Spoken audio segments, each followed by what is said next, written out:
गुरु रूप प्यारी साध संगत जी, आप दूरों दूरों चल के गुरु दरबार दे अंदर आए हो। ये इस गल दा सबूत है आप ईश्वर दे खोजी हो, आप उस दे नाल प्रेम करदे हो।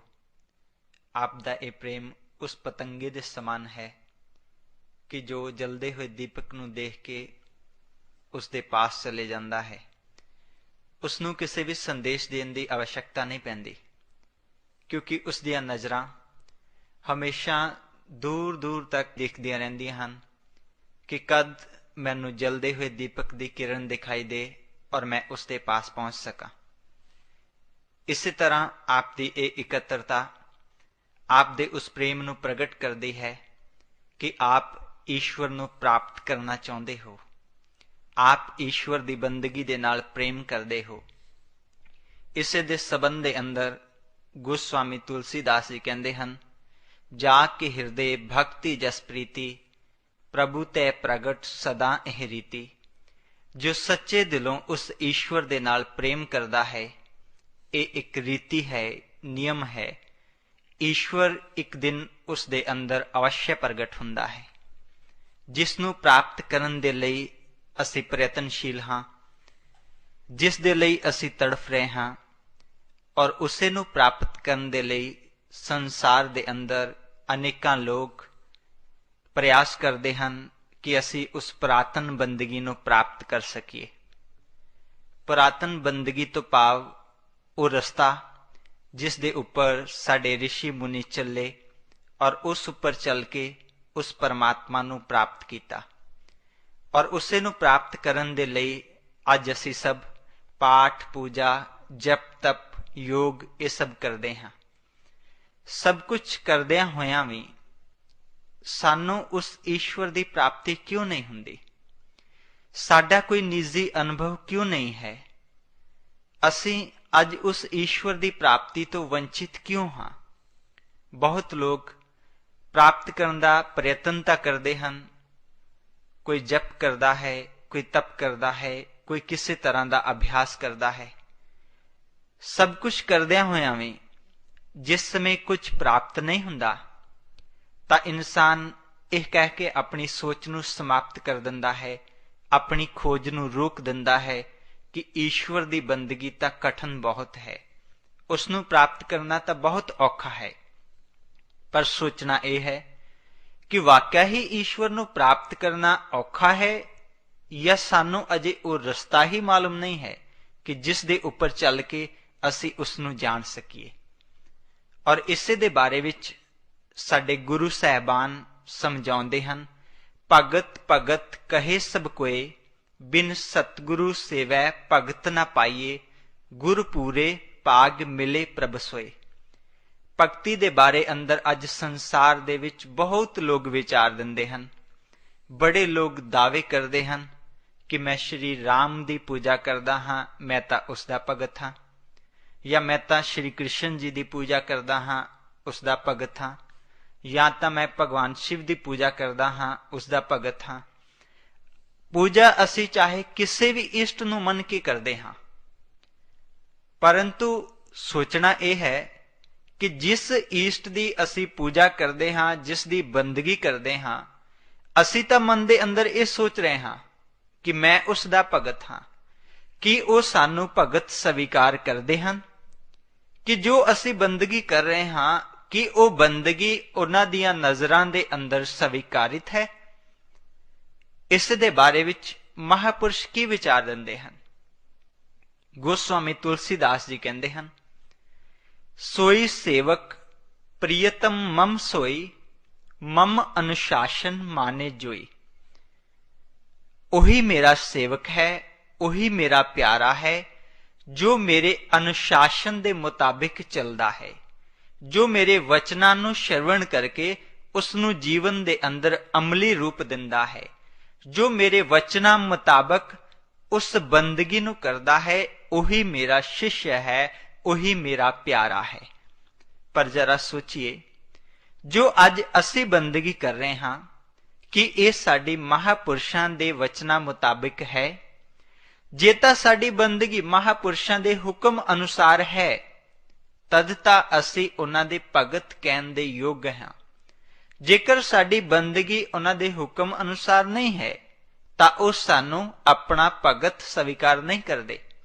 ਜਿਵੇਂ ਇੱਕ ਪਿਤਾ ਆਪਣੇ ਪੁੱਤਰ ਨੂੰ ਕਹਿੰਦਾ ਹੈ ਕਿ ਬੇਟਾ ਮੈਨੂੰ ਪਿਆਸ ਲੱਗੀ ਹੈ, ਮੈਨੂੰ ਪਾਣੀ ਦਾ ਗਿਲਾਸ ਚਾਹੀਦਾ ਹੈ, ਪਰੰਤੂ ਪੁੱਤਰ ਕਹਿੰਦਾ ਹੈ ਕਿ ਪਿਤਾ ਜੀ ਮੈਂ ਆਪ ਨੂੰ ਪਾਣੀ ਦਾ ਗਿਲਾਸ ਨਹੀਂ ਦੇ ਸਕਦਾ, ਮੈਂ ਆਪ ਦੀਆਂ ਲੱਤਾਂ ਜ਼ਰੂਰ ਦਬਾ ਸਕਦਾ ਹਾਂ, ਆਪ ਦੇ ਚਰਨ ਜ਼ਰੂਰ ਦਬਾ ਸਕਦਾ ਹਾਂ, ਇਹ ਸੇਵਾ ਅਵශ්य ਕਰ ਸਕਦਾ ਹਾਂ। ਜੇਕਰ ਇੱਕ ਪੁੱਤਰ ਆਪਣੀ ਆਗਿਆ ਦੇ ਅਨੁਸਾਰ ਕੰਮ ਨਹੀਂ ਕਰਦਾ ਤਾਂ ਕਦੇ ਵੀ ਪਿਤਾ ਦੀ ਖੁਸ਼ੀ ਨੂੰ ਪ੍ਰਾਪਤ ਨਹੀਂ ਕਰ ਸਕਦਾ। ਪਿਤਾ ਕਦੇ ਵੀ ਉਸ ਪੁੱਤਰ ਨੂੰ ਲਾਇਕ ਨਹੀਂ ਕਰਦਾ। ਇਸੇ ਤਰ੍ਹਾਂ ਸਾਡੇ ਗੁਰੂ ਸਾਹਿਬਾਨ ਸਮਝਾਉਂਦੇ ਹਨ, ਸੋ ਸਿੱਖ ਸਖਾ ਬੰਦਪ ਹੈ ਪਾਏ, ਜੋ ਗੁਰ ਕੇ ਭਾਣੇ ਵਿੱਚ ਆਵੈ, ਆਪਣੇ ਭਾਣੇ ਜੋ ਚੱਲੇ, ਵਿਛੜ ਚੋਟਾਂ ਖਾਵੇ। ਉਹੀ ਮੇਰਾ ਸਖਾ ਹੈ, ਉਹੀ ਮੇਰਾ ਪਿਆਰਾ ਹੈ, ਉਹੀ ਮੇਰਾ ਮਿੱਤਰ ਹੈ, ਜੋ ਮੇਰੇ ਭਾਣੇ ਦੇ ਮੁਤਾਬਕ ਕੰਮ ਕਰਦਾ ਹੈ। ਔਰ ਇਸੇ ਦੇ ਸਬੰਧ ਦੇ ਅੰਦਰ ਗੁਰੂ ਸਾਹਿਬਾਨ ਸਾਨੂੰ ਸਮਝਾਉਣਾ ਚਾਹੁੰਦੇ ਹਨ ਕਿ ਜੇਕਰ ਅਸੀਂ ਭਗਤੀ ਮਹਾਪੁਰਸ਼ਾਂ ਦੇ ਦੱਸੇ ਹੋਏ ਰਸਤੇ ਅਨੁਸਾਰ ਕਰਦੇ ਹਾਂ ਤਦ ਤੱਕ ਤਾਂ ਉਹ ਸਾਡੀ ਸਫਲ ਹੈ। ਜੇਕਰ ਉਹ ਮਹਾਪੁਰਸ਼ਾਂ ਦੇ ਰਸਤੇ ਨੂੰ ਛੱਡ ਕੇ ਅਸੀਂ ਆਪਣੇ ਮਨਮਰਜ਼ੀ ਦੇ ਰਸਤੇ ਬਣਾ ਲੈਂਦੇ ਹਾਂ ਤਾਂ ਕਦੇ ਵੀ ਅਸੀਂ ਆਪਣੀ ਮੰਜ਼ਿਲ ਤੱਕ ਪਹੁੰਚ ਨਹੀਂ ਸਕਦੇ। ਅਸੀਂ ਆਪਣੀ ਮੰਜ਼ਿਲ ਤੱਕ ਜਾਣ ਦੀ ਬਜਾਏ ਉਸ ਤੋਂ ਬਹੁਤ ਦੂਰ ਚਲੇ ਜਾਵਾਂਗੇ। ਅਸੀਂ ਜੀਵਨ ਦੇ ਅੰਦਰ ਸੁੱਖ ਨੂੰ ਪ੍ਰਾਪਤ ਕਰਨ ਦੀ ਬਜਾਏ ਹਮੇਸ਼ਾ ਦੁਖੀ ਵੀ ਹੋਵਾਂਗੇ। ਇਹ ਇੱਕ ਨਿਯਮ ਹੈ ਕਿ ਸਾਡੀ ਬੰਦਗੀ ਜਦ ਤੱਕ ਗੁਰੂ ਦੇ ਮੁਤਾਬਿਕ ਨਹੀਂ ਹੁੰਦੀ, ਮਹਾਪੁਰਸ਼ਾਂ ਦੇ ਮੁਤਾਬਿਕ ਨਹੀਂ ਹੁੰਦੀ, ਤਦ ਤੱਕ ਉਹ ਹਮੇਸ਼ਾ ਹੀ ਅਧੂਰੀ ਰਹੇਗੀ। ਆਪਣੇ ਭਾਣੇ ਜੋ ਚੱਲੇ, ਵਿਛੜ ਚੋਟਾਂ ਖਾਏ। ਜੋ ਮਹਾਪੁਰਸ਼ਾਂ ਦੇ ਮਾਰਗ ਨੂੰ ਛੱਡ ਕੇ ਆਪਣੀ ਮਨਬੁੱਧੀ ਦੇ ਮਾਰਗ ਬਣਾ ਲੈਂਦਾ ਹੈ, ਉਹ ਹਮੇਸ਼ਾ ਹੀ ਦੁਖੀ ਹੁੰਦਾ ਹੈ। ਜਿਵੇਂ ਅਸੀਂ ਇੱਕ ਬਾਹਰੀ ਤੌਰ ਤੇ ਨਿਯਮ ਦੇਖਦੇ ਹਾਂ, ਜੇਕਰ ਅਸੀਂ ਕਿਸੇ ਵੀ ਸੰਸਾਰਿਕ ਨਿਯਮ ਦੀ ਉਲੰਘਣਾ ਕਰਦੇ ਹਾਂ ਤਾਂ ਉਸ ਦਾ ਜੋ ਫਲ ਹੈ ਹਮੇਸ਼ਾ ਸਾਨੂੰ ਇੱਕ ਦੁੱਖ ਦਾ ਹੀ ਰੂਪ ਮਿਲਦਾ ਹੈ। ਜਿਵੇਂ ਅਸੀਂ ਸੰਸਾਰ ਦੇ ਅੰਦਰ ਦੇਖਦੇ ਹਾਂ, ਕੋਈ ਇਨਸਾਨ ਕਿਸੇ ਵੀ ਨਿਯਮ ਦੀ ਉਲੰਘਣਾ ਕਰਦਾ ਹੈ ਤਾਂ ਉਸ ਦਾ ਜੋ ਫਲ ਹੈ ਉਸ ਨੂੰ ਹਮੇਸ਼ਾ ਹੀ ਦੁੱਖ ਰੂਪ ਦੇ ਅੰਦਰ ਮਿਲਦਾ ਹੈ। ਜਿਵੇਂ ਇੱਕ ਬਿਜਲੀ ਦੀਆਂ ਨੰਗੀਆਂ ਤਾਰਾਂ ਹਨ, ਉਸ ਦੇ ਨਾਲ ਇੱਕ ਪਲੇਟ ਲੱਗੀ ਹੈ ਜਿਸ ਦੇ ਉੱਪਰ ਇਨਸਾਨ ਦੀ ਇੱਕ ਖੋਪੜੀ ਦਾ ਨਿਸ਼ਾਨ ਬਣਿਆ ਹੋਇਆ ਹੈ, ਨੀਚੇ ਕ੍ਰਾਸਿੰਗ ਦਾ ਚਿੰਨ੍ਹ ਹੈ ਔਰ ਉੱਪਰ ਲਿਖਿਆ ਹੈ ਖਤਰਾ। ਸਭ ਕੁਝ ਦੇਖਦੇ ਹੋਏ ਵੀ, ਸਭ ਕੁਝ ਸਮਝਦੇ ਹੋਏ ਵੀ ਜੇਕਰ ਅਸੀਂ ਉਹਨਾਂ ਨੰਗੀਆਂ ਤਾਰਾਂ ਨੂੰ ਪਕੜ ਲੈਂਦੇ ਹਾਂ ਤਾਂ ਉਸ ਦਾ ਨਤੀਜਾ ਕੀ ਹੋਏਗਾ ਕਿ ਚੰਦ ਹੀ ਸੈਕਿੰਡ ਦੇ ਅੰਦਰ ਅਸੀਂ ਆਪਣੇ ਪ੍ਰਾਣਾਂ ਨੂੰ ਤਿਆਗ ਦਿਆਂਗੇ। ਜਿਵੇਂ ਇੱਕ ਰੇਲ ਲਾਈਨ ਤੇ ਫਾਟਕ ਆਉਂਦਾ ਹੈ, ਫਾਟਕ ਬੰਦ ਹੈ, ਸਾਨੂੰ ਸੰਕੇਤ ਕਰਦਾ ਹੈ ਰੁਕੋ ਔਰ ਇੰਤਜ਼ਾਰ ਕਰੋ। ਸਭ ਕੁਝ ਸਮਝਦਿਆਂ ਹੋਇਆਂ ਵੀ ਜੇਕਰ ਉਸ ਬੰਦ ਫਾਟਕ ਤੇ ਵੀ ਅਸੀਂ ਉਸ ਫਾਟਕ ਨੂੰ ਕ੍ਰਾਸ ਕਰਨ ਦਾ ਯਤਨ ਕਰਦੇ ਹਾਂ, ਉਸ ਲਾਈਨ ਨੂੰ ਕ੍ਰਾਸ ਕਰਨ ਦਾ ਯਤਨ ਕਰਦੇ ਹਾਂ, ਟ੍ਰੇਨ ਨਜ਼ਦੀਕ ਆ ਰਹੀ ਹੈ ਤਾਂ ਜਿੱਥੇ ਅਸੀਂ ਮਨਮਰਜ਼ੀ ਦਾ ਪ੍ਰਯੋਗ ਕਰਦੇ ਹਾਂ, ਉਸ ਨਿਯਮ ਦਾ ਉਲੰਘਣ ਕਰਦੇ ਹਾਂ ਤਾਂ ਉਸ ਸਮੇਂ ਕੀ ਹੋਏਗਾ, ਅਸੀਂ ਦੁਰਘਟਨਾ ਦੇ ਸ਼ਿਕਾਰ ਹੋ ਜਾਵਾਂਗੇ। ਅਸੀਂ ਦੇਖਦੇ ਹਾਂ ਕਿ ਕੋਈ ਵੀ ਸੰਸਾਰਿਕ ਜੇਕਰ ਅਸੀਂ ਨਿਯਮ ਦੀ ਉਲੰਘਣਾ ਕਰਦੇ ਹਾਂ ਤਾਂ ਉਸ ਦਾ ਫਲ ਸਾਨੂੰ ਨੁਕਸਾਨ ਦੇ ਰੂਪ ਦੇ ਅੰਦਰ ਮਿਲਦਾ ਹੈ। ਔਰ ਇਸੇ ਤਰ੍ਹਾਂ ਅਧਿਆਤਮਿਕ ਇੱਕ ਨਿਯਮ ਹੈ ਕਿ ਜੇਕਰ ਆਪ ਆਪਣੀ ਭਗਤੀ ਨੂੰ ਸਾਰਥਿਕ ਕਰਨਾ ਚਾਹੁੰਦੇ ਹੋ ਤਾਂ ਉਸ ਨੂੰ ਸਾਰਥਿਕ ਕਰਨ ਦੇ ਲਈ, ਉਸ ਨੂੰ ਪੂਰਨ ਕਰਨ ਦੇ ਲਈ ਆਪ ਨੂੰ ਗੁਰੂ ਦੀ ਸ਼ਰਨ ਦੇ ਅੰਦਰ ਜਾਣਾ ਹੀ ਪਏਗਾ। ਔਰ ਇਸੇ ਦੇ ਬਾਰੇ ਵਿੱਚ ਸਾਡੇ ਗੁਰੂ ਸਾਹਿਬਾਨ ਸਾਨੂੰ ਸਮਝਾਉਂਦੇ ਹਨ ਕਿ ਆਪਣੇ ਭਾਣੇ ਜੋ ਚੱਲੇ, ਵਿਛੜ ਚੋਟਾਂ ਖਾਏ। ਕਿ ਜਿਵੇਂ ਸੰਸਾਰਿਕ ਨਿਯਮ ਦਾ ਉਲੰਘਣ ਦੁੱਖ ਦਾ ਕਾਰਨ ਬਣਦਾ ਹੈ, ਇਸੇ ਤਰ੍ਹਾਂ ਭਗਤੀ ਮਾਰਗ ਦਾ ਨਿਯਮ ਹੈ ਕਿ ਆਪ ਦੀ ਭਗਤੀ ਜਦ ਤੱਕ ਗੁਰੂ ਦੇ ਅਨੁਸਾਰ ਨਹੀਂ ਹੈ, ਆਪ ਦੀ ਉਹ ਪੂਰਨ ਨਹੀਂ ਹੋ ਸਕਦੀ।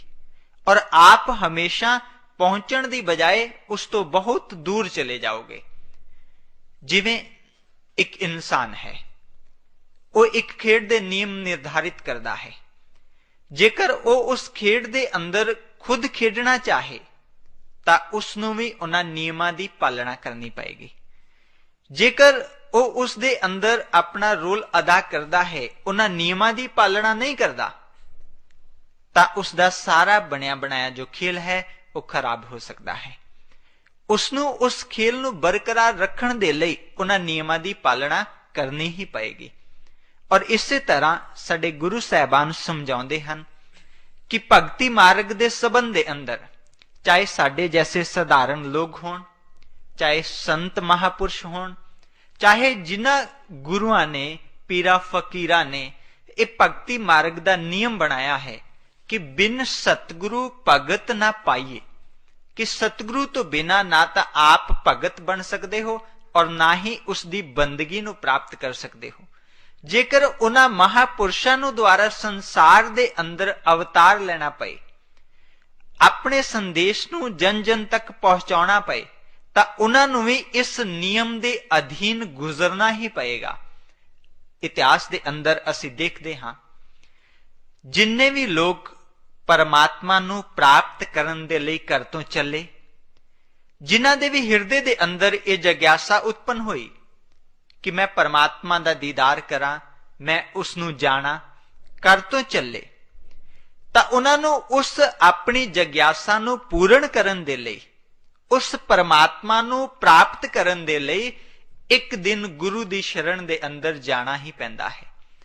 ਉਹਨਾਂ ਨੂੰ ਆਪਣੇ ਉਸ ਲਕਸ਼ ਨੂੰ ਪ੍ਰਾਪਤ ਕਰਨ ਦੇ ਲਈ ਗੁਰੂ ਦੀ ਸ਼ਰਨਾਗਤ ਹੋਣਾ ਹੀ ਪੈਂਦਾ ਹੈ।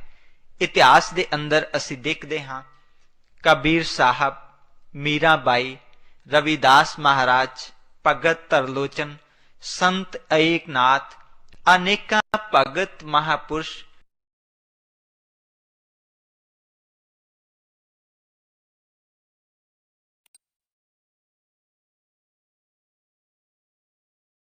ਚਾਹੇ ਬਾਅਦ ਦੇ ਅੰਦਰ ਸੰਸਾਰ ਦੇ ਵਿੱਚ ਉਹ ਇੱਕ ਗੁਰੂ ਦੇ ਰੂਪ ਦੇ ਅੰਦਰ, ਇੱਕ ਸੰਤ ਦੇ ਰੂਪ ਦੇ ਅੰਦਰ ਪ੍ਰਗਟ ਹੋਏ, ਪਰੰਤੂ ਜਿਸ ਸਮੇਂ ਉਹ ਪਰਮਾਤਮਾ ਨੂੰ ਪ੍ਰਾਪਤ ਕਰਨ ਦੇ ਲਈ ਘਰ ਤੋਂ ਬਾਹਰ ਗਏ, ਉਹਨਾਂ ਦਾ ਕਦਮ ਬੰਦਗੀ ਦੇ ਵੱਲ ਵਧਿਆ, ਤਾਂ ਉਹਨਾਂ ਨੇ ਵੀ ਸਾਡੀ ਤਰ੍ਹਾਂ ਪਾਠ, ਪੂਜਾ, ਜਪ, ਤਪ ਸਭ ਕੁਝ ਕੀਤਾ। ਸਭ ਕੁਝ ਕਰਨ ਦੇ ਬਾਵਜੂਦ ਵੀ ਜਿਸ ਸਮੇਂ ਉਹਨਾਂ ਨੂੰ ਕੁਝ ਪ੍ਰਾਪਤ ਨਾ ਹੋਇਆ, ਜ਼ਿੰਦਗੀ ਦੇ ਅੰਦਰ ਕੇਵਲ ਨਿਰਾਸ਼ਾ ਹੀ ਨਿਰਾਸ਼ਾ ਰਹੀ, ਤਾਂ ਅੰਤਿਮ ਉਹਨਾਂ ਨੂੰ ਵੀ ਸਭ ਨੂੰ ਗੁਰੂ ਦੀ ਸ਼ਰਨਾਗਤ ਹੋਣਾ ਹੀ ਪਿਆ। ਇਸੇ ਦੇ ਬਾਰੇ ਵਿੱਚ ਗੋਸਵਾਮੀ ਤੁਲਸੀਦਾਸ ਜੀ ਕਹਿੰਦੇ ਹਨ, ਭਗਤੀ ਤਾਤ ਅਨੁਪਮ ਸੁਖ ਬੂਲਾ, ਮਿਲੇ ਜੋ ਸੰਤ ਹੋਏ ਅਨਕੂਲਾ। हे ਤਾਤ, ਭਗਤੀ ਸਭ ਸੁੱਖਾਂ ਦਾ ਮੂਲ ਹੈ ਔਰ ਆਨੰਦ ਦਾ ਸਰੋਤ ਹੈ, ਪਰੰਤੂ ਇਹ ਪ੍ਰਾਪਤ ਉਹਨਾਂ ਨੂੰ ਹੀ ਹੁੰਦੀ ਹੈ ਜੋ ਸੰਤ ਦੀ ਸ਼ਰਨਾਗਤ ਹੋ ਜਾਂਦੇ ਹਨ, ਜੋ ਸੰਤ ਦੇ ਅਨੁਕੂਲ ਹੋ ਜਾਂਦੇ ਹਨ। ਉਹੀ ਲੋਕ ਇਸ ਬੰਦਗੀ ਨੂੰ ਪ੍ਰਾਪਤ ਕਰ ਪਾਉਂਦੇ ਹਨ।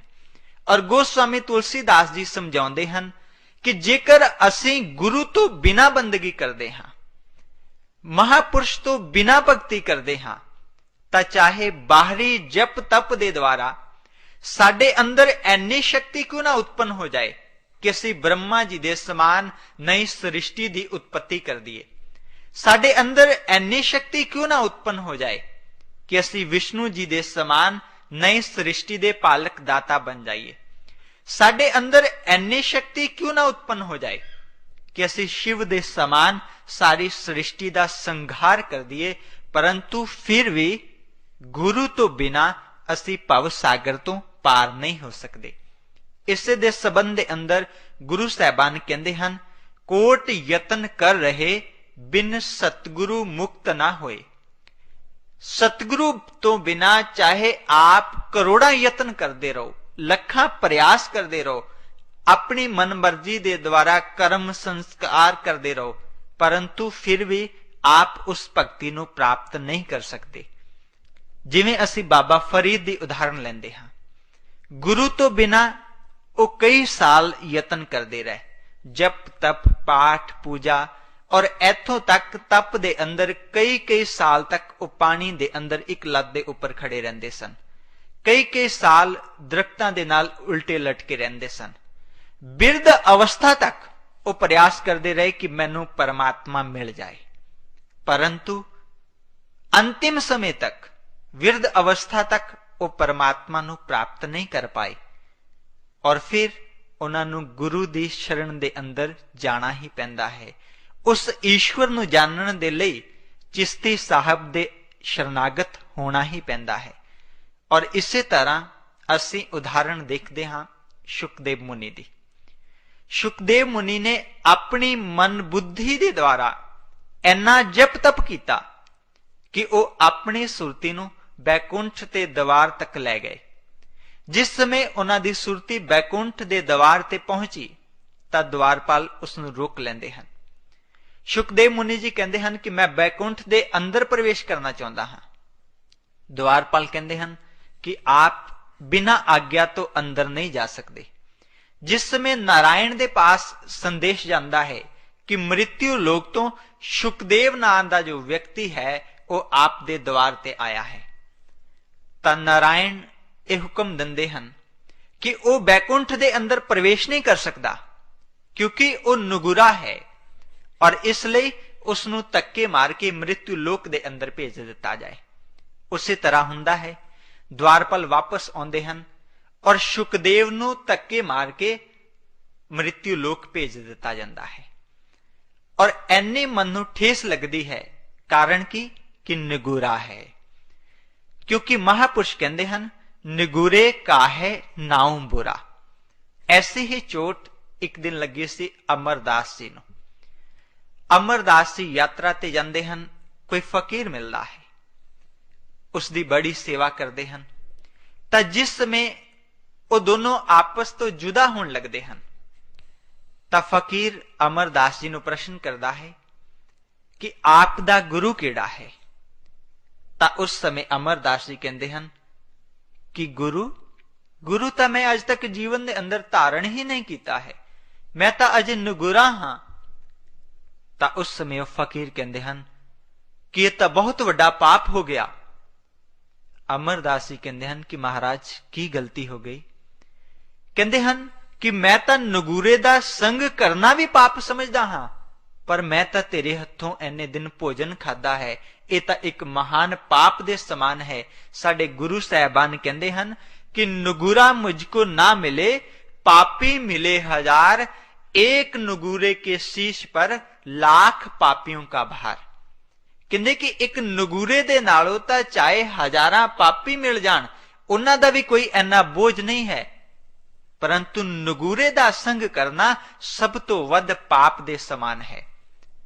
तां उस समय अमरदास जी हाथ जोड़ के कहते हैं कि महाराज फिर किवें कीता जा सके इस पश्चाताप दा, इसनू पश्चाताप करन दे लई मैनू की करना पएगा। तां उस समय वो फकीर कहते हैं कि अमरदास जेकर तू ईश्वर नू सच्चे दिलों प्रेम करदा है, उसकी बंदगी करदा है, तां तू इस बंदगी नू सफल करन दे लई किसे गुरु दी शरण दे अंदर चले जा, किसे गुरु दी शरणागत हो जा। और ऐसे मन नू चोट लगती है। उस तो बाद अमरदास जी अंगद देव जी दी शरणागत हुंदे हन, उन्हां नू गुरु धारण करते हैं। ऐसे ही चोट जिस समय सुखदेव नू लगती है, मृत्यु लोक ते आउंदा है और उसी दिन तो गुरु दी खोज दे अंदर चल पैंदा है। तां एक दिन राजा जनक उन्हां नू मिलदे हन, उन्हां दे अगे ये प्रश्न करदा है कि हे प्रभु, मैं उस ईश्वर नू मिलना चाहता हाँ, उसका अपने कट दे अंदर दीदार करना चाहता हाँ, आप दी शरणागत होना चाहता हाँ। तां राजा जनक उसनू स्वीकार करते हैं, उसनू दीक्षित करते हैं। जिस समय वो दीक्षित हुंदा है, उसी समय अपने कट दे अंदर उस ईश्वर का दीदार करता है और दोबारा फिर बंदगी करता है। और दोबारा बंदगी करके जिस समय बैकुंठ ते द्वार ते पहुंचता है, तां गुरु साहबान कहते हैं जनक वदेही गुरु किया, लागा हर की सेव, कह कबीर बैकुंठ ते फिर मिला सुखदेव। ਕਹਿੰਦੇ ਕਿ ਜਿਸ ਸਮੇਂ ਉਹ ਰਾਜਾ ਜਨਕ ਦੀ ਸ਼ਰਨਾਗਤ ਹੁੰਦੇ ਹਨ, ਉਸ ਨੂੰ ਗੁਰੂ ਧਾਰਨ ਕਰਦੇ ਹਨ ਔਰ ਉਸ ਤੋਂ ਬਾਅਦ ਬੰਦਗੀ ਕਰਦੇ ਹਨ, ਤਦ ਉਹਨਾਂ ਨੂੰ ਬੈਕੁੰਠ ਦੇ ਅੰਦਰ ਨਿਵਾਸ ਮਿਲਦਾ ਹੈ। ਉਸ ਤੋਂ ਬਾਅਦ ਉਹ ਮੁਕਤੀ ਨੂੰ ਪ੍ਰਾਪਤ ਕਰਦੇ ਹਨ। ਔਰ ਇਸੇ ਤਰ੍ਹਾਂ ਸਾਡੇ ਗੁਰੂ ਸਾਹਿਬਾਨ ਸਾਨੂੰ ਸਮਝਾਉਂਦੇ ਹਨ ਕਿ ਜੇਕਰ ਅਸੀਂ ਉਸ ਪਰਮਾਤਮਾ ਦੀ ਬੰਦਗੀ ਨੂੰ ਜਾਣਨਾ ਚਾਹੁੰਦੇ ਹਾਂ ਤਾਂ ਸਾਨੂੰ ਵੀ ਇੱਕ ਪੂਰਨ ਗੁਰੂ ਦੀ ਸ਼ਰਨ ਦੇ ਅੰਦਰ ਜਾਣਾ ਹੀ ਪਏਗਾ। ਸਾਨੂੰ ਵੀ ਇੱਕ ਮਹਾਪੁਰਸ਼ ਦੀ ਸ਼ਰਨਾਗਤ ਹੋਣਾ ਹੀ ਪਏਗਾ। ਜਿਸ ਸਮੇਂ ਧਾਰਮਿਕ ਗ੍ਰੰਥਾਂ ਦੇ ਅੰਦਰ ਅਸੀਂ ਗੁਰੂ ਦੀ ਇੰਪੋਰਟੈਂਸ ਬਾਰੇ ਸੁਣਦੇ ਹਾਂ, ਗੁਰੂ ਦੀ ਮਹਾਨਤਾ ਸੁਣਦੇ ਹਾਂ, ਤਾਂ ਸਾਡੇ ਦਿਲ ਦੇ ਅੰਦਰ ਆ ਜਾਂਦਾ ਹੈ ਕਿ ਗੁਰੂ ਹੀ ਧਾਰਨ ਕਰਨਾ ਹੈ, ਚਾਹੇ ਅਸੀਂ ਕਿਸੇ ਦੀ ਵੀ ਸ਼ਰਨ ਦੇ ਅੰਦਰ ਚਲੇ ਜਾਈਏ, ਚਾਹੇ ਅਸੀਂ ਕਿਸੇ ਨੂੰ ਵੀ ਗੁਰੂ ਅਪਣਾ ਲਈਏ। ਐਸੇ ਵਿਚਾਰ ਸੁਣ ਕੇ ਇਨਸਾਨ ਕਿਸੇ ਨਾ ਕਿਸੇ ਮਹਾਪੁਰਸ਼ ਦੇ ਕੋਲ ਚਲੇ ਜਾਂਦਾ ਹੈ। ਜਿਸ ਤਰ੍ਹਾਂ ਅੱਜ ਆਪ ਇਸ ਜਗ੍ਹਾ ਤੇ ਇਹਨਾਂ ਸਤਸੰਗ ਪ੍ਰਵਚਨਾਂ ਨੂੰ ਸ਼ਰਵਣ ਕਰ ਰਹੇ ਹੋ, ਇਸ ਤਰ੍ਹਾਂ ਦਿਵਯ ਜੋਤੀ ਜਾਗਰਤੀ ਸੰਸਥਾਨ ਦੇ ਦੁਆਰਾ ਜਗ੍ਹਾ ਜਗ੍ਹਾ ਸਤਸੰਗ ਪ੍ਰੋਗਰਾਮ ਹੁੰਦੇ ਰਹਿੰਦੇ ਹਨ। ਇੱਕ ਵਾਰ ਕਿਸੇ ਜਗ੍ਹਾ ਤੇ ਪ੍ਰੋਗਰਾਮ ਹੋ ਰਿਹਾ ਸੀ। ਪ੍ਰੋਗਰਾਮ ਸਮਾਪਤੀ ਤੋਂ ਬਾਅਦ ਇੱਕ ਮਾਤਾ ਜੀ ਮਿਲਦੇ ਹਨ। ਉਹਨਾਂ ਦੇ ਨਾਲ ਵਿਚਾਰ ਵਿਮਰਸ਼ ਹੁੰਦਾ ਹੈ। ਵਿਚਾਰ ਚਲਦਿਆਂ ਚਲਦਿਆਂ ਗੁਰੂ ਦੇ ਸਬੰਧ ਦੇ ਅੰਦਰ ਵਿਚਾਰ ਹੋਣਾ ਸ਼ੁਰੂ ਹੋ ਜਾਂਦਾ ਹੈ। ਔਰ ਮੈਂ ਉਹਨਾਂ ਨੂੰ ਪ੍ਰਸ਼ਨ ਕੀਤਾ ਕਿ ਮਾਤਾ ਜੀ, आपने जिंदगी ਦੇ ਅੰਦਰ ਗੁਰੂ ਧਾਰਨ ਕੀਤਾ ਹੈ? तो माता ਅੱਗਿਓਂ ਕੀ ਉੱਤਰ ਦਿੰਦੀ ਹੈ ਕਿ ਆਪ ਇੱਕ ਗੁਰੂ ਦੀ ਗੱਲ ਕਰਦੇ ਹੋ, ਮੈਂ ਤਾਂ ਹੁਣ ਤੱਕ 11.5 ਗੁਰੂ ਧਾਰਨ ਕਰ ਚੁੱਕੀ ਹਾਂ। ਜਿਸ ਸਮੇਂ ਇਹ ਵਿਚਾਰ ਸੁਣਿਆ ਤਾਂ ਮੈਂ ਉਹਨਾਂ ਨੂੰ ਪ੍ਰਸ਼ਨ ਕੀਤਾ ਕਿ ਮਾਤਾ ਜੀ, ਆਪ ਕਹਿੰਦੇ ਹੋ ਕਿ ਮੈਂ 11.5 ਗੁਰੂ ਧਾਰਨ ਕੀਤੇ ਹਨ, ਮੈਨੂੰ ਕੁਝ ਸਮਝ ਨਹੀਂ ਲੱਗੀ, ਆਪ ਜਰਾ ਦੁਆਰਾ ਇਸ ਦੇ ਬਾਰੇ ਚਾਨਣਾ ਪਾਉਣਾ। ਤਾਂ ਮਾਤਾ ਅੱਗੇ ਕੀ ਕਹਿੰਦੀ ਹੈ? ਕਹਿੰਦੀ ਹੈ ਕਿ 11.5 ਗੁਰੂ ਦਾ ਮਤਲਬ ਇਹ ਹੈ ਕਿ ਸਭ ਤੋਂ ਪਹਿਲਾਂ ਮੈਂ ਫਲਾਂ ਗੁਰੂ ਦੇ ਕੋਲ ਗਈ, ਉਹਨਾਂ ਨੇ ਮੈਨੂੰ ਇਹ ਨਾਮ ਦੇ ਦਿੱਤਾ ਕਿ ਆਪ ਇਸ ਦਾ ਅਭਿਆਸ ਕਰੋ। ਕਾਫੀ ਸਮਾਂ ਮੈਂ ਉਸ ਦਾ ਅਭਿਆਸ ਕੀਤਾ। ਜਿਸ ਸਮੇਂ ਅਭਿਆਸ ਕਰਨ ਤੋਂ ਬਾਅਦ ਮੈਨੂੰ ਸੰਤੁਸ਼ਟੀ ਨਾ ਹੋਈ ਤਾਂ ਮੈਂ ਦੂਸਰੇ ਗੁਰੂ ਦੇ ਕੋਲ ਚਲੇ ਗਈ। ਉਸਨੇ ਮੈਨੂੰ ਮੰਤਰ ਦਿੱਤਾ ਕਿ ਇਸ ਦਾ ਜਾਪ ਕਰੋ, ਪਰ ਫਿਰ ਵੀ ਮੇਰੀ ਸੰਤੁਸ਼ਟੀ ਨਾ ਹੋਈ। ਉਸ ਤੋਂ ਬਾਅਦ ਤੀਸਰੇ ਗੁਰੂ ਦੇ ਕੋਲ, ਚੌਥੇ ਦੇ ਕੋਲ, ਇਸੇ ਤਰ੍ਹਾਂ ਮੈਂ 11 ਗੁਰੂ ਧਾਰਨ ਕਰ ਚੁੱਕੀ ਸੀ। ਮੈਂ ਉਹਨਾਂ ਨੂੰ ਪ੍ਰਸ਼ਨ ਕੀਤਾ, ਅੱਧਾ ਗੁਰੂ ਆਪਨੇ ਕਿਸ ਤਰ੍ਹਾਂ ਧਾਰਨ ਕੀਤਾ?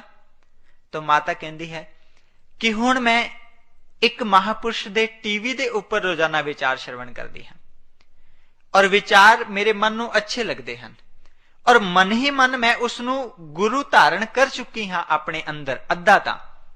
ਪਰੰਤੂ ਹੁਣ ਕੇਵਲ ਉਸ ਦੀ ਸ਼ਰਨ ਦੇ ਅੰਦਰ ਜਾ ਕੇ ਨਾਮ ਲੈਣਾ ਬਾਕੀ ਹੈ। ਵੈਸੇ ਅੱਧਾ ਮੈਂ ਉਸ ਨੂੰ ਗੁਰੂ ਧਾਰਨ ਕਰ ਚੁੱਕੀ ਹਾਂ, ਅੱਧਾ ਜਿਸ ਸਮੇਂ ਮੈਂ ਉਸ ਦੀ ਸ਼ਰਨ ਦੇ ਅੰਦਰ ਚਲੇ ਜਾਵਾਂਗੀ ਔਰ ਉਸ ਤੋਂ ਬਾਅਦ ਧਾਰਨ ਹੋ ਜਾਏਗਾ ਔਰ ਮੇਰੇ 12 ਗੁਰੂ ਹੋ ਜਾਣਗੇ। ਅੱਜ ਸਾਡੀ ਵੀ ਐਸੀ ਹੀ ਸੋਚ ਹੈ। ਅਸੀਂ ਗੁਰੂ, ਜੇਕਰ ਗੁਰੂ ਦੀ ਇੰਪੋਰਟੈਂਸ ਨੂੰ ਸ਼ਰਵਣ ਕਰਦੇ ਹਾਂ, ਗੁਰੂ ਇਨਸਾਨ ਦੀ ਜ਼ਿੰਦਗੀ ਦੇ ਅੰਦਰ ਇਹ ਸੋਚਦੇ ਹਾਂ ਕਿ ਹੋਣਾ ਜ਼ਰੂਰੀ ਹੈ, ਤਾਂ ਸਾਡੀ ਅੱਜ ਇਹ ਸੋਚ ਬਣ ਚੁੱਕੀ ਹੈ ਕਿ ਜੇਕਰ ਗੁਰੂ ਦੇ ਕੋਲ ਜਾਣਾ ਹੈ ਤਾਂ ਕੋਈ ਗੱਲ ਨਹੀਂ, ਨਾਮ ਮਿਲ ਜਾਂਦਾ ਹੈ ਤਾਂ ਅਸੀਂ ਗੁਰੂ ਧਾਰਨ ਕਰ ਲਿਆ ਹੈ। ਸਾਨੂੰ ਕੋਈ ਉਸਨੇ ਮੰਤਰ ਦੇ ਦਿੱਤਾ ਤਾਂ ਅਸੀਂ ਗੁਰੂ ਧਾਰਨ ਕਰ ਲਿਆ ਹੈ। ਗੁਰੂ ਦੀ ਪਹਿਚਾਨ ਇਹ ਕੇਵਲ ਸ਼ਬਦ ਜਾਂ ਮੰਤਰ ਤੱਕ ਸੀਮਤ ਨਹੀਂ ਹੈ, ਕਿਉਂਕਿ ਸਾਡੇ ਗੁਰੂ ਸਾਹਿਬਾਨ ਜੇਕਰ ਗੁਰੂ ਦੀ ਮਹਾਨਤਾ ਦੱਸਦੇ ਹਨ ਤਾਂ ਨਾਲ ਉਹ ਇਹ ਵੀ ਕਹਿੰਦੇ ਹਨ ਕਿ ਗੁਰੂ ਤੁਠੇ ਹਰ ਪ੍ਰਭ ਮੇਲੇ ਸਭ ਕਿਲਵਿਖ ਘਟ ਵਿਕਾਰ। ਕਿ ਜਿਸ ਸਮੇਂ ਅਸੀਂ ਗੁਰੂ ਦੀ ਸ਼ਰਨ ਦੇ ਅੰਦਰ ਜਾਂਦੇ ਹਾਂ, ਗੁਰੂ ਸਾਡੇ ਉੱਪਰ ਪ੍ਰਸੰਨ ਹੁੰਦਾ ਹੈ ਤਾਂ ਸਾਡੇ ਸਭ ਵਿਕਾਰਾਂ ਨੂੰ ਕੱਟ ਕੇ ਸਾਨੂੰ ਉਸ ਪਰਮਾਤਮਾ ਦੇ ਨਾਲ ਮਿਲਾ ਦਿੰਦਾ ਹੈ। ਗੁਰੂ ਦੀ ਮਹਾਨਤਾ ਇਸ ਕਰਕੇ ਹੈ ਕਿ ਗੁਰੂ ਸਾਨੂੰ ਉਸ ਈਸ਼ਵਰ ਦੇ ਨਾਲ ਜੋੜ ਦਿੰਦਾ ਹੈ। ਜੇਕਰ ਅਸੀਂ ਕੇਵਲ ਗੁਰੂ ਸ਼ਬਦ ਲੈ ਕੇ ਹੀ ਧਾਰਨ ਕਰਨਾ ਸਭ ਕੁਝ ਸਮਝਦੇ ਹਾਂ ਤਾਂ ਇਹ ਸਾਡਾ ਕਲਿਆਣ ਨਹੀਂ ਕਰ ਸਕਦੇ, ਕਿਉਂਕਿ ਗੁਰੂ ਵੀ ਹਮੇਸ਼ਾ ਜ਼ਿੰਦਗੀ ਦੇ ਅੰਦਰ 2 ਪ੍ਰਕਾਰ ਦੇ ਮਿਲਿਆ ਕਰਦੇ ਹਨ। ਇੱਕ ਕੇਵਲ ਸਿੱਖਿਤ ਗੁਰੂ ਮਿਲਦੇ ਹਨ, ਇੱਕ ਮਿਲਦਾ ਹੈ ਦੀਕਸ਼ਿਤ ਗੁਰੂ, ਜੋ ਕੇਵਲ ਸਾਨੂੰ ਵਿਚਾਰਾਂ ਤੱਕ ਸੀਮਤ ਰੱਖੇ, जो केवल सानू दिलासा दे परमात्मा दे संबंध दे अंदर कि आप ये मंत्र दा जाप करते रहो, एक दिन आप दा दिव्य नेत्र खुल जाएगा, आप अपने घट दे अंदर परमात्मा नू देख लोगे। या आप इस मंत्र नू ले जाओ, इसनू जपो, मेहनत करते रहो, एक दिन खुद ही आप परमात्मा नू अपने घट अंदर प्राप्त कर लोगे। जिस जगह ते ईश्वर दे संबंध दे अंदर दिलासा है, जिस जगह ते केवल ईश्वर दे संबंध दे अंदर विचार हन, जिस जगह ते केवल आपनू अंध विश्वास दे अंदर रखा जाता है, आप चाहे किसी भी महापुरुष दे विचार सुनते हो, जिथे केवल दिलासा है, वो केवल एक शिक्षा है। शिक्षा कदे भी साडा कल्याण नहीं कर सकती। जेकर असी कल्याण चाहते हां तां उस दे लई सानू दीक्षित गुरु दे कोल जाना पएगा। दीक्षित दा मतलब की है? दीक्षित दा मतलब यह है, जो असी धार्मिक ग्रंथां दे अंदर ईश्वर बारे सुनते हां, ब्रह्म ज्ञान बारे सुनते हां, जिस दिन वो ब्रह्म ज्ञान आप दे हृदय अंदर प्रगट हो जाए, वो ईश्वर जिस दी आप पूजा करते हो, उसदा अपने घट दे अंदर दीदार कर लो, उस दिन समझना कि आप दी जिंदगी दे अंदर दीक्षित गुरु मिलया है, पूर्ण गुरु मिलया है। गुरु दी की इंपॉर्टेंस है, गुरु दी महानता की है, गुरु क्यों जरूरी है जिंदगी दे अंदर। और इसे दे संबंध दे अंदर साडे गुरु साहबान कहते हैं कि सत पुरख जिन जानिया, सतगुरु तिसका नाम। गुरु उसनू कहा जाता है कि जो खुद उस सतपुरख दे नाल मिलिया होए, जो खुद उस ईश्वर दा दीदार करदा होए और आप नू दीक्षित करन समय ही उस ईश्वर दा दीदार करवा देवे। और जिस दे बारे विच गुरु साहबान होर समझाउंदे हन, जो घर में घर दिखाई दे सो सतगुरु पुरख सुजान। वही पूर्ण सतगुरु है कि जो आप दे कट दे अंदर, आप दे शरीर दे अंदर उस परमात्मा नू प्रगट कर दे। और जिस दिन आप दे हृदय अंदर ऐसा हो जाए, आप उस ईश्वर दा अपने कट दे अंदर दर्शन कर लो, उस दिन समझना कि आप दे जीवन दे अंदर पूर्ण सतगुरु मिलया है। जेकर सतगुरु नू केवल असी शरीर समझ के ही या केवल उसका लिबास समझ के ही उसकी शरण दे अंदर चले जाते हाँ, तो सानू अजे सतगुरु की इंपॉर्टेंस बारे पता ही नहीं है। क्योंकि सतगुरु कदे भी किसी शरीर का नाम नहीं हुंदा, सतगुरु कदे किसी लिबास का नाम नहीं है, सतगुरु किसी भाषा का नाम नहीं है, सतगुरु किसी विचारां का नाम नहीं है। सतगुरु एक अवस्था का नाम है। जिवें बाहरी तौर पर असी देखते हैं चीफ मिनिस्टर है, प्राइम मिनिस्टर है, ये जो एक कुर्सी है या ये एक अवस्था है, ये किसी शरीर का नाम नहीं है, ये किसी लिबास का नाम नहीं है, ये एक पावर है।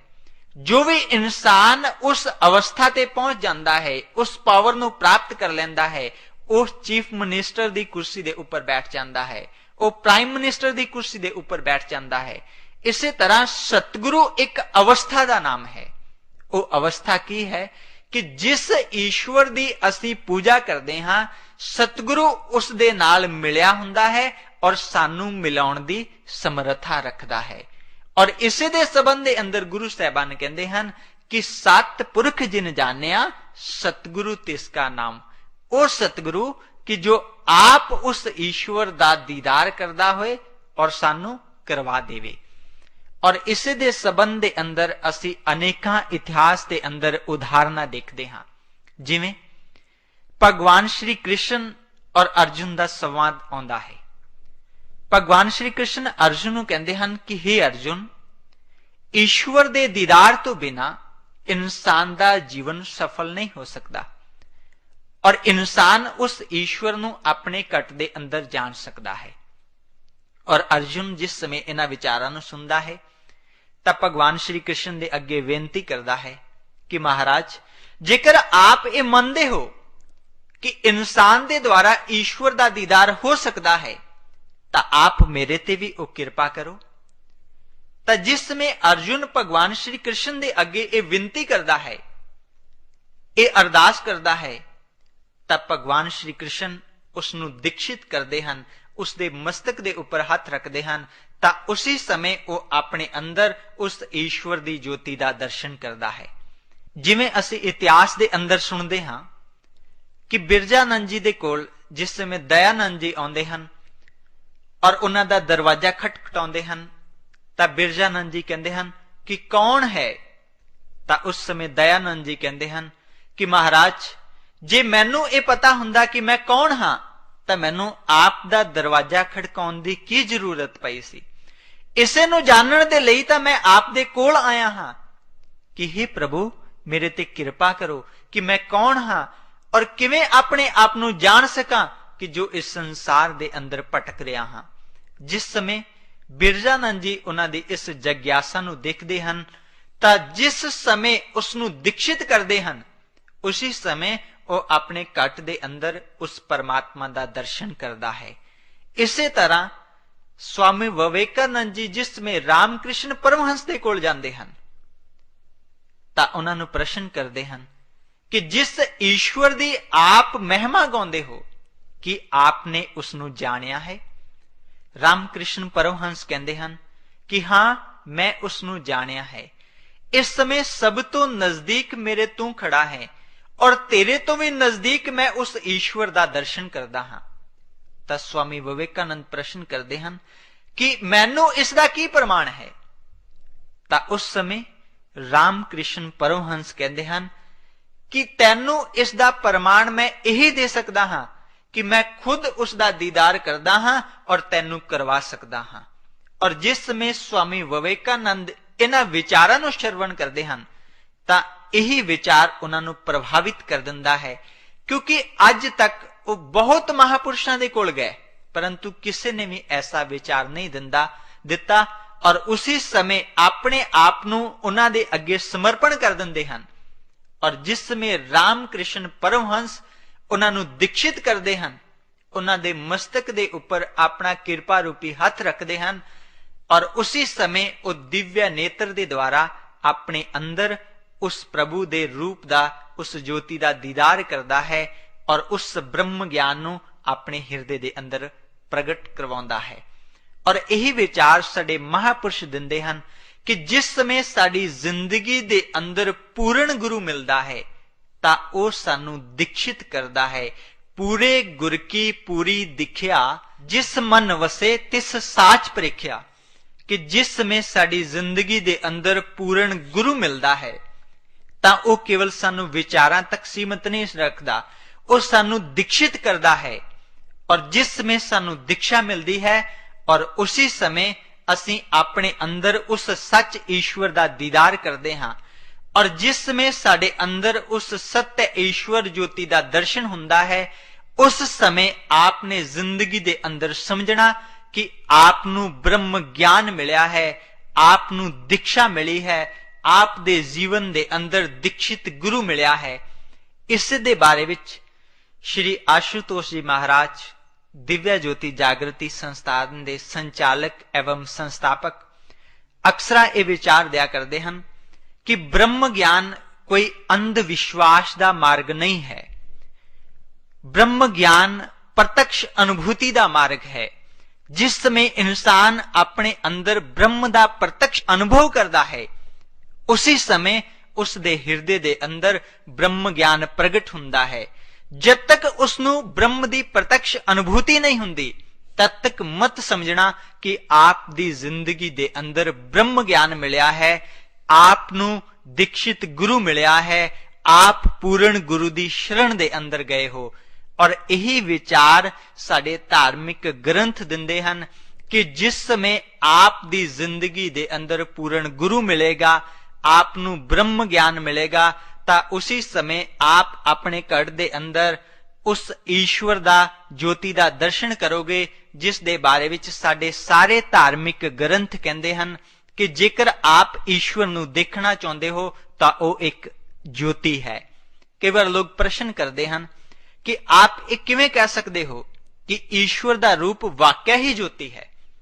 ਇਸ ਦਾ ਪ੍ਰਮਾਣ ਸਾਡੇ ਧਾਰਮਿਕ ਗ੍ਰੰਥ ਦਿੰਦੇ ਹਨ। ਗੁਰੂ ਸਾਹਿਬਾਨ ਕਹਿੰਦੇ ਹਨ, ਨਾਰਾਇਣ ਸਭ ਮੈਂ ਨਿਵਾਸ, नारायण कट कट प्रकाश। ਉਹੀ ਈਸ਼ਵਰ ਸਭ ਦੇ ਅੰਦਰ ਸਮਾਇਆ ਹੋਇਆ ਹੈ, ਜੀਵ ਜੰਤੂ ਪੇੜ ਪੌਦੇ ਚਰ ਅਚਰ, ਔਰ ਉਹੀ ਈਸ਼ਵਰ ਸਾਡੇ ਸਭ ਦੇ ਅੰਦਰ ਪ੍ਰਕਾਸ਼ ਰੂਪ ਦੇ ਅੰਦਰ ਵਿਰਾਜਮਾਨ ਹੈ। ਔਰ ਜਿਸ ਬਾਰੇ ਗੁਰੂ ਸਾਹਿਬਾਨ ਕਹਿੰਦੇ ਹਨ ਕਿ ਜੋਤ ਸਰੂਪ ਸਦਾ ਸੁਖਦਾਤਾ ਦਰ ਸੱਚੇ ਸੋਭਾ ਪਾਇੰਦਾ, ਕਿ ਜਿਸ ਸਮੇਂ ਇਨਸਾਨ ਆਪਣੇ ਅੰਦਰ ਉਸ ਈਸ਼ਵਰ ਦੇ ਰੂਪ ਜੋਤੀ ਦਾ ਦਰਸ਼ਨ ਕਰਦਾ ਹੈ, ਉਸ ਤੋਂ ਬਾਅਦ ਉਸਨੂੰ ਪਰਮਾਤਮਾ ਦੀ ਦਰਗਾਹ ਦੇ ਅੰਦਰ ਸੋਭਾ ਮਿਲਦੀ ਹੈ, ਸੁਖ ਮਿਲਦਾ ਹੈ। ਔਰ ਇਸੇ ਬਾਰੇ ਵਿੱਚ ਰਾਮਚਰਿਤ ਮਾਨਸ ਦੇ ਅੰਦਰ ਗੋਸਵਾਮੀ ਤੁਲਸੀਦਾਸ ਜੀ ਕਹਿੰਦੇ ਹਨ, ਸਹਿਜ ਪ੍ਰਕਾਸ਼ ਰੂਪ ਭਗਵਾਨਾ, ਪਰਮਾਤਮਾ ਦਾ ਰੂਪ ਸਹਿਜ ਪ੍ਰਕਾਸ਼ ਹੈ। ਔਰ ਇਸ ਨੂੰ ਗੁਰਬਾਣੀ ਅੰਦਰ ਕਹਿੰਦੇ ਹਨ, ਸਹਿਜੇ ਅਦਿਸ਼ਟ ਪਹਿਚਾਣੀਏ ਨਿਰਭਉ ਜੋਤ ਨਿਰੰਕਾਰ, ਸਭਨਾ ਜੀਆਂ ਕਾ ਇੱਕ ਦਾਤਾ ਜੋਤੀ ਜੋਤ ਮਿਲਾਵਣਹਾਰ।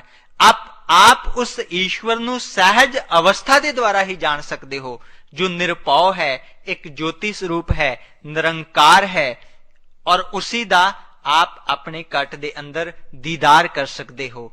ਇਹ ਉਸ ਬ੍ਰਹਮ ਗਿਆਨ ਦਾ ਸਭ ਤੋਂ ਪਹਿਲਾ ਚਰਨ ਹੈ ਕਿ ਜਿਸ ਸਮੇਂ ਗੁਰੂ ਆਪਣੇ ਸ਼ਿष्य ਨੂੰ ਪ੍ਰਦਾਨ ਕਰਦਾ ਹੈ ਔਰ ਉਸੇ ਸਮੇਂ ਉਸ ਨੂੰ ਈਸ਼ਵਰ ਦਾ ਦੀਦਾਰ ਕਰਵਾ ਦਿੰਦਾ ਹੈ। ਉਸ ਤੋਂ ਬਾਅਦ ਆਉਂਦਾ ਹੈ ਸਾਡੇ ਅੰਦਰ ਇੱਕ ਐਸਾ ਸੰਗੀਤ ਹੈ ਜਿਸ ਨੂੰ ਅਸੀਂ ਅਨਹਦ ਨਾਦ ਕਹਿੰਦੇ ਹਾਂ, ਜਿਸ ਨੂੰ ਅਸੀਂ ਅਨਹਦ ਬਾਣੀ ਕਹਿੰਦੇ ਹਾਂ, ਔਰ ਉਸ ਨੂੰ ਇੱਕ ਬਹਿਰਾ ਇਨਸਾਨ ਵੀ ਸੁਣ ਸਕਦਾ ਹੈ। ਇਹ ਜੋ ਬਾਰੀ ਸੰਗੀਤ ਅਸੀਂ ਸ਼ਰਵਣ ਕਰਦੇ ਹਾਂ, ਇਸ ਨੂੰ ਬਹਿਰਾ ਇਨਸਾਨ ਨਹੀਂ ਸ਼ਰਵਣ ਕਰ ਸਕਦਾ, ਪਰ ਜੋ ਸਾਡੇ ਅੰਦਰ ਉਹ ਲੌਕਿਕ ਕੀਰਤਨ ਚੱਲਦਾ ਹੈ ਉਸ ਨੂੰ ਹਰ ਇੱਕ ਇਨਸਾਨ ਸ਼ਰਵਣ ਕਰ ਸਕਦਾ ਹੈ, ਪਰੰਤੂ ਇਹਨਾਂ ਬਾਹਰੀ ਕੰਨਾਂ ਦੇ ਦੁਆਰਾ ਨਹੀਂ।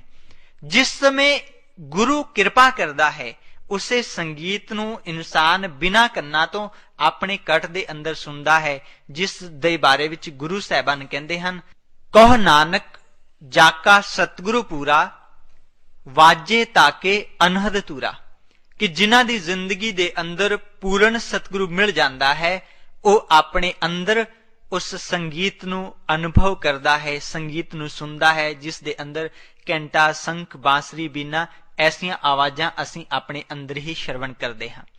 ਉਸ ਤੋਂ ਬਾਅਦ ਆਉਂਦਾ ਹੈ ਇੱਕ ਪਰਮਾਤਮਾ ਦਾ ਨਾਮ। ਇੱਕ ਪਰਮਾਤਮਾ ਦਾ ਨਾਮ ਅਸੀਂ ਬਾਹਰੀ ਤੌਰ ਤੇ ਇਸ ਰਸਨਾ ਦੇ ਦੁਆਰਾ ਜਪਦੇ ਹਾਂ, ਜਿਸ ਦੇ ਦੁਆਰਾ ਅਸੀਂ ਕਿੰਨੇ ਹੀ ਨਾਮ ਅੱਜ ਸੰਸਾਰ ਦੇ ਅੰਦਰ ਬਣਾ ਚੁੱਕੇ ਹਾਂ, ਔਰ ਇਨਸਾਨ ਅੱਜ ਉਹਨਾਂ ਨਾਮਾਂ ਦੇ ਅੰਦਰ ਹੀ ਉਲਝ ਚੁੱਕਾ ਹੈ। ਇਨਸਾਨ ਨੂੰ ਇਹੀ ਪਤਾ ਨਹੀਂ ਹੈ ਕਿ ਉਸਨੇ ਜਪਣਾ ਕੀ ਹੈ। ਜਿੰਨੇ ਵੀ ਨਾਮ ਅਸੀਂ ਆਪਣੀ ਰਸਨਾ ਦੇ ਦੁਆਰਾ ਜਪਦੇ ਹਾਂ, ਸਭ ਸਾਡੇ ਖੁਦ ਦੇ ਦੁਆਰਾ ਬਣਾਏ ਹੋਏ ਨਾਮ ਹਨ, ਪਰੰਤੂ ਜੋ ਈਸ਼ਵਰ ਦਾ ਵਾਸਤਵਿਕ ਨਾਮ ਹੈ ਉਹ ਸਾਡੇ ਸਭ ਦੇ ਅੰਦਰ ਚੱਲਦਾ ਹੈ, ਔਰ ਉਹ ਨਾਮ ਨੂੰ ਅਸੀਂ ਜ਼ਬਾਨ ਦੇ ਦੁਆਰਾ ਬੋਲ ਨਹੀਂ ਸਕਦੇ, ਜਿਸ ਬਾਰੇ ਸਾਡੇ ਗੁਰੂ ਸਾਹਿਬਾਨ ਸਮਝਾਉਂਦੇ ਹਨ, ਇੱਕ ਦੋ ਜੀਬੋ ਲੱਖ ਹੋਏ, ਲੱਖ ਹੋਵੇ ਲੱਖ 20, ਲੱਖ ਲੱਖ ਗੇੜਾ ਆਖੀਏ, ਏਕ ਨਾਮ ਜਗਦੀਸ਼। ਜੇਕਰ ਸਾਡੀ ਇੱਕ ਜੀਬ ਦੇ ਦੁਆਰਾ ਦੋ ਜੀਬਾਂ ਹੋ ਜਾਣ, ਉਹਨਾਂ ਦੇ ਦੁਆਰਾ ਲੱਖਾਂ ਲੱਖਾਂ ਹੋ ਜਾਣ, ਔਰ ਅਸੀਂ ਲੱਖਾਂ ਲੱਖਾਂ ਵਾਰ ਪਰਮਾਤਮਾ ਦਾ ਨਾਮ ਜਪਦੇ ਰਹੀਏ, ਪਰੰਤੂ ਉਸ ਇੱਕ ਨਾਮ ਦੇ ਬਰਾਬਰ ਹੁੰਦਾ ਹੈ। ਔਰ ਜਰਾ ਅਸੀਂ ਸੋਚੀਏ ਕਿ ਦਿਨ ਔਰ ਰਾਤ ਦੇ ਅੰਦਰ ਸਾਡੇ 24,000 ਸਵਾਸ ਬੀਤਦੇ ਹਨ, ਔਰ ਮਹਾਪੁਰਸ਼ ਕਹਿੰਦੇ ਹਨ ਸਾਨੂੰ ਇੱਕ ਇੱਕ ਸਵਾਸ ਦੇ ਨਾਲ ਉਸ ਪਰਮਾਤਮਾ ਦਾ ਸਮਰਨ ਕਰਨਾ ਚਾਹੀਦਾ ਹੈ। ਜੇਕਰ ਇੰਨਾ ਅਭਿਆਸ ਕਰਨ ਦੇ ਵੀ ਬਾਅਦ ਉਹ ਇੱਕ ਨਾਮ ਦੇ ਬਰਾਬਰ ਹੁੰਦਾ ਹੈ, ਤਾਂ ਉਹ ਨਾਮ ਕਿਹੜਾ ਹੈ ਜਿਸ ਨੂੰ ਅਸੀਂ ਹਰ ਇੱਕ ਸਵਾਸ ਦੇ ਨਾਲ ਸਮਰਨ ਕਰ ਸਕਦੇ ਹਾਂ? ਉਹ ਨਾਮ ਕੇਵਲ ਇੱਕ ਹੈ, ਕੋਈ 5, 10, 15 ਸ਼ਬਦ ਨਹੀਂ ਹਨ, ਕੇਵਲ ਇੱਕ ਸ਼ਬਦ ਹੈ, ਔਰ ਉਹ ਵੀ ਸ਼ਬਦ ਸਾਡੇ ਅੰਦਰ ਹੈ, ਜਿਸ ਬਾਰੇ ਗੁਰੂ ਸਾਹਿਬਾਨ ਕਹਿੰਦੇ ਹਨ, ਤੇਰਾ ਏਕ ਨਾਮ ਤਾਰੇ ਸੰਸਾਰ, ਮੈਂ ਇਹਾ ਆਸ ਇਹੋ ਆਧਾਰ, ਕਿ ਉਸ ਈਸ਼ਵਰ ਦਾ ਨਾਮ ਕੇਵਲ ਇੱਕ ਹੈ, ਔਰ ਉਹ ਵੀ ਸਾਡੇ ਅੰਦਰ ਹੈ। ਜੋ ਉਸ ਦਾ ਧਿਆਨ ਕਰਦਾ ਹੈ, ਸੰਸਾਰ ਦੇ ਅੰਦਰ ਤਾਂ ਉਹ ਉਸ ਦਾ ਰਕਸ਼ਕ ਬਣਦਾ ਹੀ ਹੈ, ਲੇਕਿਨ ਈਸ਼ਵਰ ਦੀ ਦਰਗਾਹ ਦੇ ਅੰਦਰ ਵੀ ਉਹ ਸਾਡੀ ਸਹਾਇਤਾ ਕਰਦਾ ਹੈ, ਔਰ ਉਹ ਨਾਮ ਸਾਡੇ ਸਵਾਸਾਂ ਦੇ ਅੰਦਰ ਹੀ ਚੱਲਦਾ ਹੈ, ਔਰ ਅੰਦਰੋਂ ਹੀ ਸਾਡੇ ਪ੍ਰਗਟ ਹੁੰਦਾ ਹੈ। ਪਰੰਤੂ ਪ੍ਰਗਟ ਕਿਸ ਦੇ ਹੁੰਦਾ ਹੈ? ਜੋ ਗੁਰੂ ਦੀ ਸ਼ਰਨਾਗਤ ਹੁੰਦਾ ਹੈ, ਜਿਸ ਬਾਰੇ ਸਾਡੇ ਗੁਰੂ ਸਾਹਿਬਾਨ ਸਮਝਾਉਂਦੇ ਹਨ, ਨਾਮ ਅਮੁੱਲਕ ਰਤਨ ਹੈ, ਪੂਰੇ ਸਤਿਗੁਰੂ ਪਾਸ, ਸਤਿਗੁਰੂ ਸੇਵ ਲੱਗਿਆ ਕੱਢ ਰਤਨ ਦੇਵੇ ਪ੍ਰਕਾਸ਼। ਇਸੇ ਦੇ ਸੰਬੰਧ ਦੇ ਅੰਦਰ ਗੁਰੂ ਸਾਹਿਬਾਨ ਸਮਝਾਉਂਦੇ ਹਨ, ਗੁਪਤਾ ਨਾਮ ਵਰਤੇ ਵਿੱਚ ਕਲਯੁਗ, ਘਟ ਘਟ ਹਰ ਭਰਪੂਰ ਰਿਆ, ਨਾਮ ਰਤਨ ਤਿਨਾ ਹਿਰਦੇ ਪ੍ਰਗਟਿਆ, ਜੋ ਗੁਰ ਸ਼ਰਨਾਈ ਭਜ ਪਿਆ। ਕਿ ਉਹ ਗੁਪਤ ਨਾਮ ਉਹਨਾਂ ਦੇ ਹਿਰਦੇ ਦੇ ਅੰਦਰ ਹੀ ਪ੍ਰਗਟ ਹੁੰਦਾ ਹੈ ਜੋ ਗੁਰੂ ਦੀ ਸ਼ਰਨਾਗਤ ਹੁੰਦੇ ਹਨ। ਜੋ ਗੁਰੂ ਦੀ ਸ਼ਰਨਾਗਤ ਨਹੀਂ ਹੋ ਪਾਉਂਦੇ ਉਹ ਉਸ ਗਿਆਨ ਤੋਂ, ਉਸ ਨਾਮ ਤੋਂ ਵੰਚਿਤ ਰਹਿ ਜਾਂਦੇ ਹਨ। ਉਸ ਤੋਂ ਬਾਅਦ ਆਉਂਦਾ ਹੈ ਇੱਕ ਐਸਾ ਰਸ ਜਿਸ ਨੂੰ ਅਸੀਂ ਅੰਮ੍ਰਿਤ ਕਹਿੰਦੇ ਹਾਂ, ਚਰਨਾਮਤ ਕਹਿੰਦੇ ਹਾਂ, ਆਤਮ ਰਸ ਕਹਿੰਦੇ ਹਾਂ। ਉਹ ਵੀ ਸਾਡੇ ਅੰਦਰ ਹੈ। ਜਿਸ ਸਮੇਂ ਅਸੀਂ ਗੁਰੂ ਦੀ ਸ਼ਰਨ ਦੇ ਅੰਦਰ ਜਾਂਦੇ ਹਾਂ ਤਾਂ ਆਪਣੇ ਅੰਦਰ ਹੀ ਉਸ ਦਾ ਟੇਸਟ ਕਰਦੇ ਹਾਂ, ਔਰ ਇਹ ਸਭ ਬ੍ਰਹਮ ਗਿਆਨ ਦੇ ਅੰਦਰ ਆਉਂਦਾ ਹੈ। ਉਸ ਜੋਤੀ ਦਾ ਆਪਣੇ ਘਟ ਦੇ ਅੰਦਰ ਦੀਦਾਰ ਕਰਨਾ, ਉਸ ਸੰਗੀਤ ਨੂੰ ਸ਼ਰਵਣ ਕਰਨਾ, ਉਸ ਨਾਮ ਦਾ ਆਪਣੇ ਅੰਦਰ ਅਨੁਭਵ ਕਰਨਾ, ਉਸ ਰਸ ਦਾ ਟੇਸਟ ਕਰਨਾ। ਜੋ ਮਹਾਪੁਰਸ਼ ਇਹਨਾਂ ਨੂੰ ਸਾਡੇ ਅੰਦਰ ਪ੍ਰਤੱਖ ਅਨੁਭਵ ਕਰਵਾ ਦੇ ਉਸ ਨੂੰ ਪੂਰਨ ਗੁਰੂ ਕਿਹਾ ਜਾਂਦਾ ਹੈ, ਉਸ ਨੂੰ ਦੀਕਸ਼ਿਤ ਗੁਰੂ ਕਿਹਾ ਜਾਂਦਾ ਹੈ। ਔਰ ਜਿਸ ਸਮੇਂ ਆਪ ਦੇ ਅੰਦਰ ਐਸਾ ਅਨੁਭਵ ਹੋ ਜਾਏ ਉਸ ਸਮੇਂ ਸਮਝਣਾ ਆਪ ਨੂੰ ਦੀਕਸ਼ਾ ਮਿਲੀ ਹੈ। ਔਰ ਜੇਕਰ ਐਸਾ ਆਪ ਨੂੰ ਅਨੁਭਵ ਨਹੀਂ ਹੁੰਦਾ ਤਾਂ ਐਸੇ ਮਹਾਪੁਰਸ਼ਾਂ ਦੇ ਬਾਰੇ ਵਿੱਚ ਸਾਡੇ ਗੁਰੂ ਸਾਹਿਬਾਨ ਕਹਿੰਦੇ ਹਨ, ਜਹ ਪੁਰਖ ਨਦਰ ਨ ਆਵਈ, ਤਿਸਕਾ ਕਿਆ ਕਰ ਕਿਹਾ ਜਾਏ, ਬਲਹਾਰੀ ਗੁਰ ਆਪਣੇ ਜਿਨ ਹਿਰਦੇ ਦਿੱਤਾ ਦਿਖਾਏ। ਜਿਸ ਗੁਰੂ ਦੀ ਸ਼ਰਨ ਦੇ ਅੰਦਰ ਜਾ ਕੇ ਅਸੀਂ ਉਸ ਪਰਮਾਤਮਾ ਦਾ ਦੀਦਾਰ ਨਹੀਂ ਕੀਤਾ, ਐਸੇ ਗੁਰੂ ਬਾਰੇ ਆਪ ਕੀ ਕਹਿ ਸਕਦੇ ਹੋ ਕਿ ਉਹ ਆਪ ਨੂੰ ਭਵ ਸਾਗਰ ਤੋਂ ਪਾਰ ਕਰੇਗਾ ਜਾਂ ਨਹੀਂ ਕਰੇਗਾ। ਔਰ ਉਹ ਆਪ ਦਾ ਕभी ਵੀ ਸਹਾਰਾ ਨਹੀਂ ਹੋ ਸਕਦਾ। ਔਰ ਗੁਰੂ ਸਾਹਿਬਾਨ ਕਹਿੰਦੇ ਹਨ ਕਿ ਬਲਹਾਰੀ ਗੁਰ ਆਪਣੇ, ਮੈਂ ਉਸ ਗੁਰੂ ਤੋਂ ਬਲਹਾਰ ਜਾਂਦਾ ਹਾਂ, ਉਸ ਗੁਰੂ ਤੋਂ ਕੁਰਬਾਨ ਜਾਂਦਾ ਹਾਂ ਜਿਨ ਹਿਰਦੇ ਦਿੱਤਾ ਦਿਖਾਏ, ਜਿਸ ਨੇ ਮੇਰੇ ਘਟ ਦੇ ਅੰਦਰ ਉਸ ਈਸ਼ਵਰ ਦਾ ਦਰਸ਼ਨ ਕਰਵਾ ਦਿੱਤਾ ਹੈ। ਔਰ ਇਸੇ ਤਰ੍ਹਾਂ ਸਾਡੇ ਗੁਰੂ ਸਾਹਿਬਾਨ ਸਾਨੂੰ ਸਮਝਾਉਂਦੇ ਹਨ ਕਿ ਸਿੱਖਿਆਵਾਂ ਚਾਹੇ ਅਸੀਂ ਇੱਕ ਜਨਮ ਤੱਕ ਹੀ ਹਜ਼ਾਰਾਂ ਜਨਮ ਲੈਂਦੇ ਰਹੀਏ, ਹਜ਼ਾਰਾਂ ਜਨਮ शिक्षित गुरु दी शरणागत हो जाइए, असी भव सागर तो पार नहीं हो सकते। भव सागर तो पार करन दे लई दीक्षित गुरु दी शरण दे अंदर जाना ही पएगा। जिवें हजारां बुझे हुए दीपक कदे भी अंधकार दे अंदर सानू रस्ता नहीं दिखा सकते, रस्ता देखण दे लई जगया होया केवल एक ही दीपक काफी है। जिवें एक रोगी इंसान है, जेकर सानू उसदे रोग दा नहीं पता है, साडे को चाहे हजारां अच्छियां अच्छियां दवाइयां क्यों नहीं हन, परंतु असी उसका रोग दूर नहीं कर सकते। रोग दूर करन दे लई सही केवल एक ही दवाई काफी है। जिवें एक बंद कमरा है, उसनू ताला लगा है, जेकर ताले दी सही चाबी आप दे पास नहीं है ता आप चाहे उसनू किन्नियां भी होर चाबियां लगाई जाओ, परंतु वो ताला खुल नहीं सकता। ताले नू खोलन दे लई सही केवल एक ही चाबी काफी है। इसे तरह चाहे असी हजारां शिक्षावां लेंदे रहिए, हजारां शिक्षित गुरु दे कोलों नाम नू बाहरी तौर ते प्राप्त कर लीए, परंतु वो शिक्षा साडा कल्याण नहीं कर सकती। जिवें हजारां बुझे हुए दीपक साडा मार्गदर्शन नहीं कर सकते, मार्गदर्शन करन दे लई जगया होया केवल एक ही दीपक काफी है, जो खुद रोशन होए और दूसरे नू रोशन करन दी समर्था रखदा होए। और इसे तरह साडी जिंदगी दे अंदर भी ऐसे सतगुरु की आवश्यकता है जो खुद उस परमात्मा नू जानदा होए और सानू जनाउन दी समर्था रखदा होए, जिसने खुद उस ब्रह्म ज्ञान नू प्राप्त कीता होए और सानू ब्रह्म ज्ञान करवाउण दी समर्था रखदा होए, जो खुद उस ईश्वर दा दीदार करदा होए और सानू उस दा दीदार करवा सके। जब तक ऐसा साडी जिंदगी दे अंदर सतगुरु नहीं मिलता है तब मत समझना कि आप भव सागर तो पार हो सकते हो, आप दे जीवन दा कल्याण हो सकता है। जेकर आप कल्याण चाहते हो तो ऐसे पूर्ण गुरु दी लोड़ है जो आपनू उस ईश्वर दे नाल जोड़ देवे, आप दे अंदर उस ईश्वर दा दीदार करवा देवे। उस तो बाद ही आप दा जीवन सार्थक हो सकता है। ऐसे गुरु नू प्राप्त करके ही आप एक कह सकते हो, कह नानक मैं सो गुर पाया, पार ब्रह्म पूर्ण दिखलाया। और यही विचार कहंदा होया मैं अपने विचारां नू इत्थे ही रोकदा हां। ਧੰਨਵਾਦ।